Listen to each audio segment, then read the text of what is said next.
بسم اللہ الرحمن الرحیم من الشیطان الرجیم بسم اللہ الرحمن الرحیم صلی اللہ علی رسولہ الکریم السلام علیکم ورحمۃ اللہ وبرکاتہ۔ طلاب کرام عزیز، کیسے ہیں؟ امید کرتے ہیں آپ خیر و عافیت سے ہوں گے۔ بدایت المعارف جزء رابع کا سبق نمبر 30 شروع کر رہے ہیں، جس میں عنوان کرا دیا گیا کتاب کی عبارت وعلیف مقام النبوت غیر مقام الرسالت سے لے کر وَأَضْعَفُ مِمَّا ذُكِرَ مِنَ الشُّبْهَةِ تک۔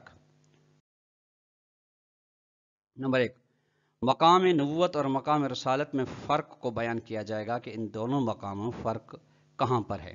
نمبر 2، امکان نبوت کے بارے میں تفصیل اور براہمہ کے نظریے پر اشکال بیان کیا جائے گا کہ امکان ثابت ہے، وہ کہتے ہیں وقوع نہیں ہے، انبیاء کی ضرورت نہیں ہے، یہ براہمہ کا نظریہ ہے، پر ان کے نظریے کے اوپر اشکال بیان کیا جائے گا۔ آئیے عبارت کو ملاحظہ فرمائیں۔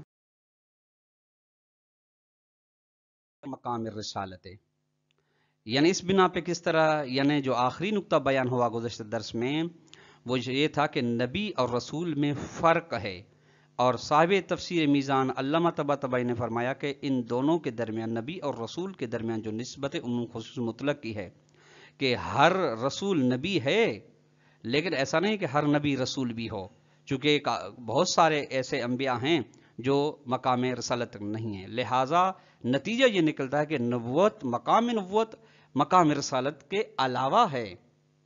وَإِنْ كَانَ، اگرچہ بحسب المورد لا تقع الرسالۃ الا فی مورد النبوت، اگرچہ مصداق کے لحاظ سے رسالت فقط وہیں پر آئے گی جہاں پہ نبوت پہلے سے ہوگی، یعنی ہر رسول نبی جس طریقے سے ہوتا ہے گزشتہ درس میں بیان ہو گیا، لہذا رسالت کا مقام وہی مقام نبوت ہی ہے، لیکن ایسا نہیں کہ مقام نبوت وہی مقام رسالت ہو، ایسا نہیں ہے۔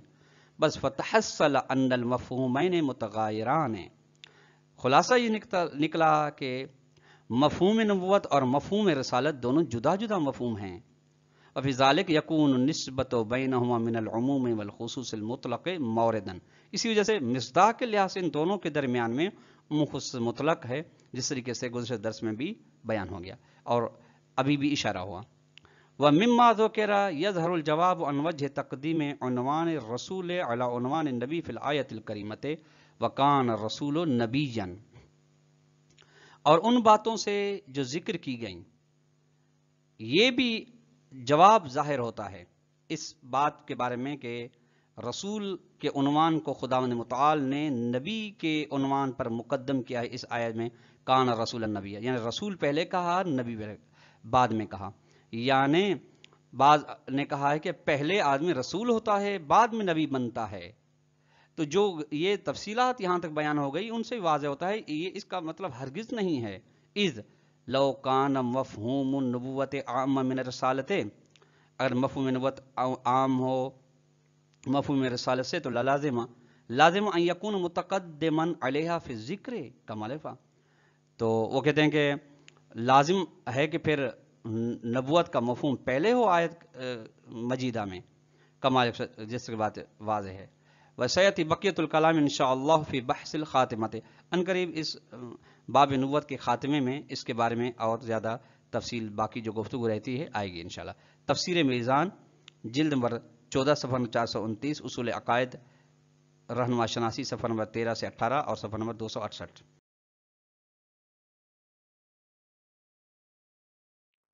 ثم، اب یہاں سے طلاب کرام عزیز مراتب رسولان الہی کو بیان فرمانا چاہتے ہیں۔ ثم ان الرسل یختلفون فی الفضل والمرتبۃ، یعنی 1,24,000 انبیاء، ان میں سے مخصوص افراد رسول، فرض کریں مشہور معروف تعداد جو ہے 313، پھر ان کے درمیان میں بھی فرق ہے۔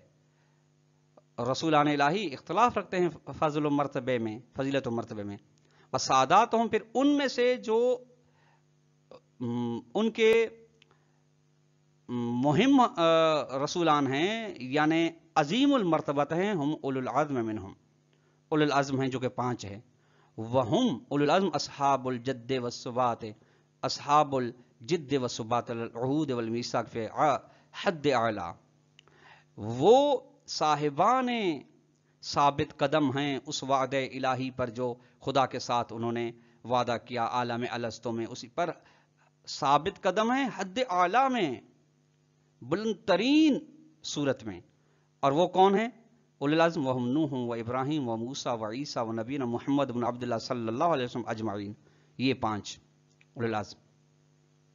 کما قال تعالیٰ، جس سے ارشاد ہو رہا ہے وَإِذْ أَخَذْنَا مِنَ النَّبِيِّينَ مِيثَاقَهُمْ، اور اے نبی یاد کریں اس وقت کو جب ہم نے نبیوں سے وعدہ لیا، ومن کا آپ سے بھی، ومن نوح و ابراہیم و موسیٰ و عیسیٰ ابن مریم وَأَخَذْنَا مِنْهُم مِيثَاقًا غَلِيظًا، اور آپ کے ساتھ ساتھ نوح و ابراہیم و موسیٰ و عیسیٰ ابن مریم علیہ السلام سے پکا وعدہ لیا، میثاق لیا. سورہ احزاب کے آیت نمبر 7 ہے وَهُمْ أَصْحَابُ الْكُتُبِ وَالشَّرْعِ، اور یہ اولو العزم وہ انبیاء ہیں، یا یہ جو نام لیے جا رہے ہیں یہ وہ انبیاء ہیں جو صاحبان شریعت ہیں اور صاحب کتاب ہیں. کما قال اللہ تعالیٰ، جیسے ارشاد ہے صاحب شریعت ہونے کے لیے شرع لکم من الدین ما وصى به نوحا، آپ کے لیے دین میں شریعت مقرر کی جس کے بارے میں خدا نے وصیت کی نوح کو، اس کے بارے میں، اس چیز کے بارے میں جو آپ کی جانب وحی کی. وما وصینا بابراہیم وموسیٰ وعیسیٰ ان اقیموا الدین ولا تتفرقوا فیہ، اور اسی شریعت کی وصیت کی ابراہیم و موسیٰ و عیسیٰ علیہ السلام کو کہ دین کو قائم کرو، اس میں تفرقہ نہ کرو. سورہ شورى کی آیت نمبر 23. یہ دوسرا مرحلہ باب نبوت کا مکمل ہوا. ثالثھا، تیسرا مرحلہ بطور تشریح عبارت مصنف کے ذیل میں ہے فی امکان نبوت، نبوت ہو سکتی ہے یا نہیں. ولا یکفی انہا ممکنۃ ذاتاً، شارح محترم فرماتے ہیں اس میں کوئی بھی شک نہیں ہے کہ نبوت امکان ذاتی رکھتی ہے. لأن فی تکلیمہ تعالی مال انسان الکامل بواسطۃ اور بدونها لا یلزم احد من المحالات، چونکہ آپ نے قرآن مجید کی آیت کو ملاحظہ فرمایا کہ خدا کا گفتگو کرنا انسان کامل کے ساتھ واسطے کے ذریعے سے یا بغیر واسطے کے، اس گفتگو خدا میں محالات میں سے کوئی محال لازم نہیں آ رہا. بس جب محال لازم کسی چیز کے لیے نہ آ رہا ہو تو اس کا امکان ذاتی ہونا ثابت ہو جاتا ہے. محال کون سے؟ کا اجتماعی نقیزین، خدا 3 طریقوں سے گفتگو جب بندے کے ساتھ کر رہا ہے، انسان کامل کے ساتھ کر رہا ہے، تو اجتماعی نقیزین بھی لازم نہیں آ رہا، اجتماعی ضدین او ضدین او المثلین، اجتماعی ضدین و اجتماعی مثلین جو کہ محال ہیں، یہ بھی لازم نہیں آ رہے. اذ، چونکہ تکلیمہ لیس الا ایجاد الکلام ونحوہ، چونکہ خدا کی گفتگو کرنے کا مقصد یہ ہے کہ خدا کلام ایجاد کرتا ہے. غور فرمائیے طلاب کرام عزیز، واسطے کے ساتھ ہو تو فرق ہے، جیسے کہ موسیٰ علیہ السلام کے لیے کوہ طور پر، اور بغیر واسطے کے ہو تو یعنی خود جبرائیل ہی، یعنی جبرائیل کے ساتھ خدا گفتگو کرتا ہے جو خود نبی اکرم صلی اللہ علیہ وسلم وہ گفتگو سنتے ہیں. اسی وجہ سے یہی سبب ہے کہ قرآن مجید میں یہ نہیں کہا گیا کہ اے جبرائیل آپ کہیں محمد صلی اللہ علیہ وسلم کو، بلکہ ڈائریکٹ کہا جائے اے قل هو اللہ احد، اے نبی کہہ دیں. یعنی وہاں ایک پردے کی حیثیت رکھتا ہے جبرائیل علیہ السلام، نہ کہ واسطہ جس طریقے سے عمومی واسطہ اور ذریعہ آپ اور ہمارے ذہنوں میں ہے. ومن المعلوم ہے، اور بدیہی سی بات ہے کہ انہ لا یستلزم المحدودیت کالجسمیت، اور یہ کلام کا ایجاد کرنا ہرگز سبب نہیں بنتا کہ خدا محدود ہے یعنی جسم رکھتا ہے، چونکہ کلام کا لازمہ زبان ہے، زبان کا لازمہ جسم ہے، جسم کا لازمہ محدودیت ہے.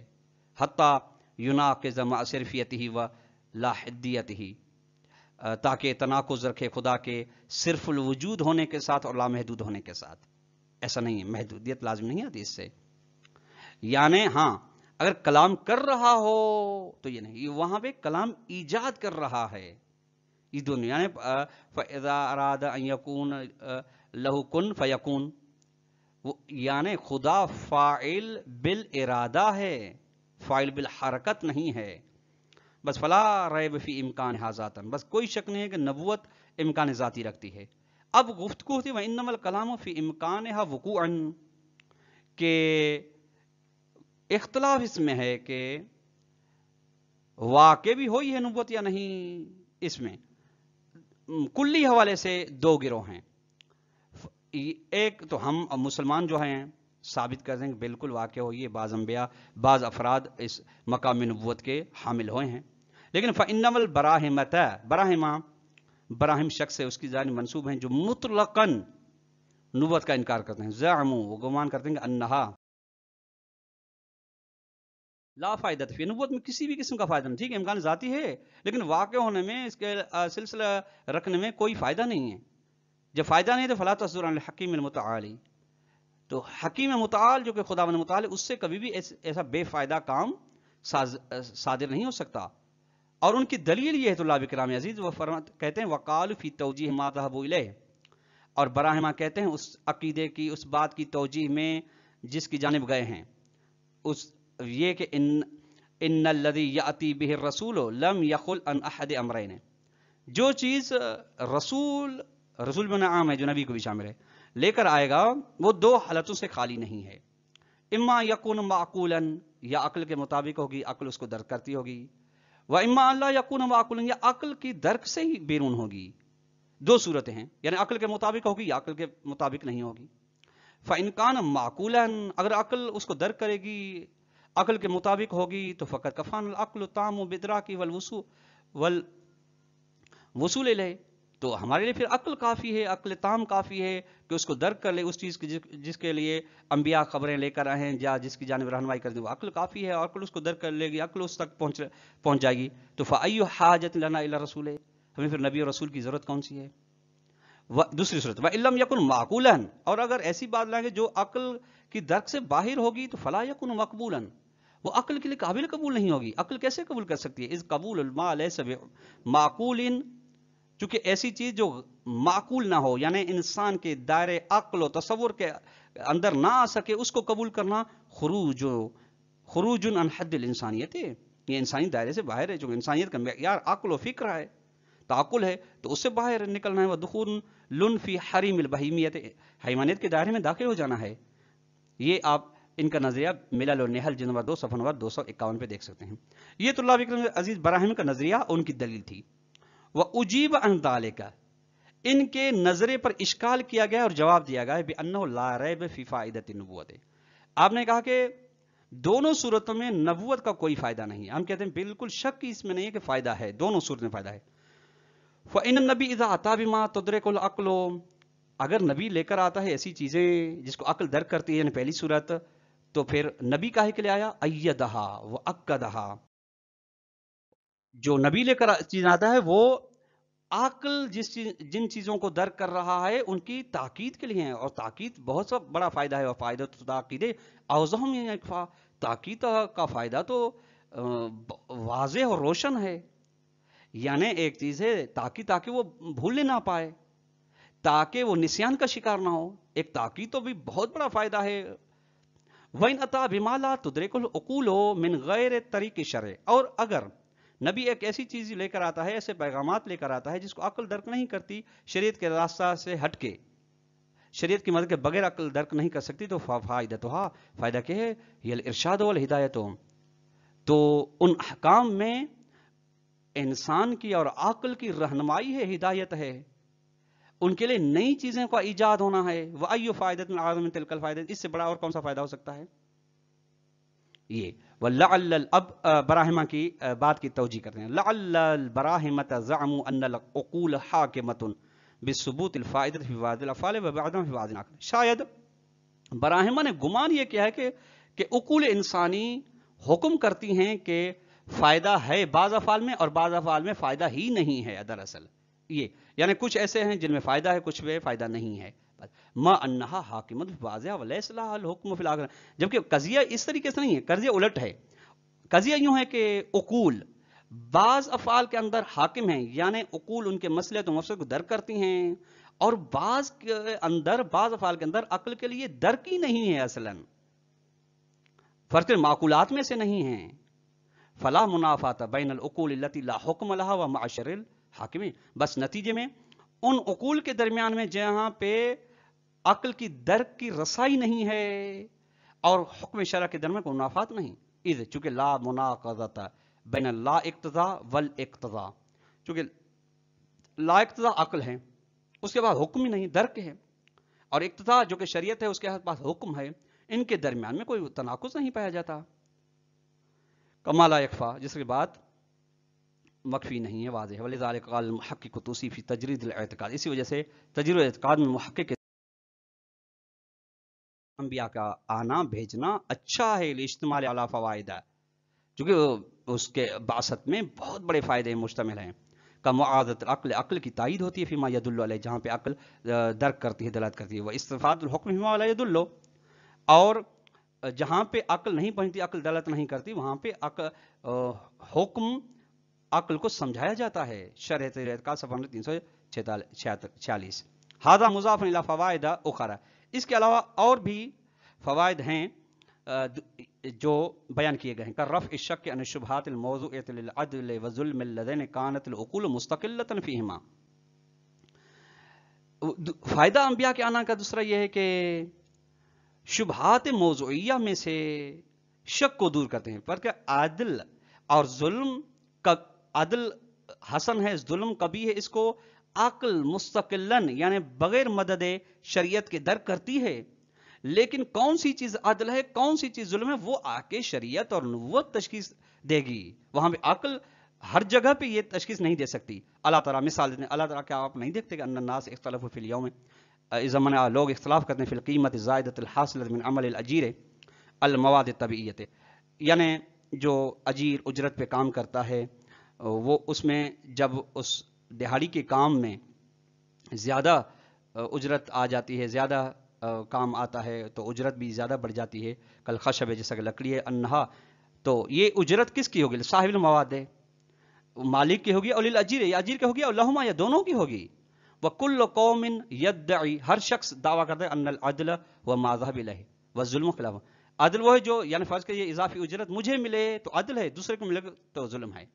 ولیس هذا الاختلاف الا فی موضوع حکم العقل کلی، یہ اختلاف نہیں اگر ہے تو فقط اور فقط عقل کلی کا جو حکم ہے اس کے موضوع کی تشخیص میں ہے. عقل کلیات کو درک کرتی ہے، اور مدرک کلیات عقل کو کہا گیا ہے، لیکن جزئیات جو کہ موضوعات ہیں ان کو درک نہیں کرتی. اختلاف فی قبح الظلم و حسن العدل بینہم، چونکہ وہاں پہ تو عدل کے حسن ہونے میں، ظلم کے کبھی ہونے میں کسی میں اختلاف نہیں ہے. اختلاف یہاں پہ آیا تھا کہ یہ عدل ہے یا یہ ظلم ہے. وفی مثل ھذا یحتاج الی الشرع، اسی مقام میں انسان شریعت کا محتاج ہے، حتیٰ یزول الشک کو، تاکہ شریعت اپنے حکم کے ذریعے سے آ کر اس انسانی تعلقات اور روابط کے اندر جو شک و شبہ ہے اس کو دور کرے. دوسرا فائدہ کا رفع الغفلت اما حکم بہ العقل، اور جہاں پہ عقل درک کرتی ہے وہاں پہ غفلت بھی آ جاتی ہے. نبوت آ کے نبوت کی تاکیدات و تشریعات و مواعظ و نصائح آ کے اس عقل کو غفلت سے بیدار کرتے ہیں. اس کثیر ما تصدر الحکام العقلیۃ مغفلۃ عنہا، چونکہ بہت سارے احکام عقلی ایسے ہیں جو مورد غفلت واقع ہوئے ہیں. فالشرع یرشد الناس الی عقولہم، بس شریعت آ کے، شریعت کا جو پیام آور ہے، رسول ہے، نبی ہے، وہ انسانوں کو رہنمائی کرتی ہے ان کے عقول کی جانب. وَيَنبَئُهُمْ بِحَيْثُ تَذَكَّرُوا مَا نَسُوا، اور انہیں آگاہ کر دیتی ہے شریعت ان چیزوں سے، ان چیزوں کے بارے میں جو بھول گئے ہیں. خصوصاً اذا بشروہم انذروہم بالآثار التی، بالخصوص ان چیزوں کے بارے میں جن کے بارے میں شریعت نے، انبیاء کرام نے لوگوں کو بشارت اور انذار کیا ہے ان آثار کے ذریعے سے. للأعمال بالنسبۃ للبرزخ والقیامۃ والآخرۃ، بالخصوص ان اعمال کی بنسبت جن اعمال کا تعلق اس دنیا کے بعد والے عالم کے ساتھ، عالم برزخ و قیامت و آخرت کے ساتھ، حساب و کتاب کے ساتھ، اور قبر کی پہلی رات کے ساتھ. وہاں پہ جو غفلت واقع ہو جاتی ہے اس غفلت سے بیدار کرنے کے لیے شریعت آتی ہے، نبوت آتی ہے. لہٰذا اس سے اور بڑا کون سا فائدہ ہو سکتا ہے. تو طلاب کرام، آج کا درس اپنے اختتام کو پہنچا. اگر ہم سوال دینا چاہیں تو سوال نمبر 1 یہ بنے گا کہ مقام نبوت اور رسالت میں کون سا فرق ہے، اس کو اختصار کے ساتھ بیان کریں. نمبر 2، رسولان الہی کے مراتب اور مقام فضیلت کون سے ہیں، ان کو بھی اختصار کے ساتھ بیان کریں. نمبر 3 سوال یہ بنے گا کہ براہما کا عقیدہ اور دلیل کیا ہے، اس کو بیان کریں، اور ان کے رد میں جو ہمارا جواب ہے اس کو بھی اختصار کے ساتھ بیان کریں. والسلام علیکم ورحمۃ اللہ وبرکاتہ.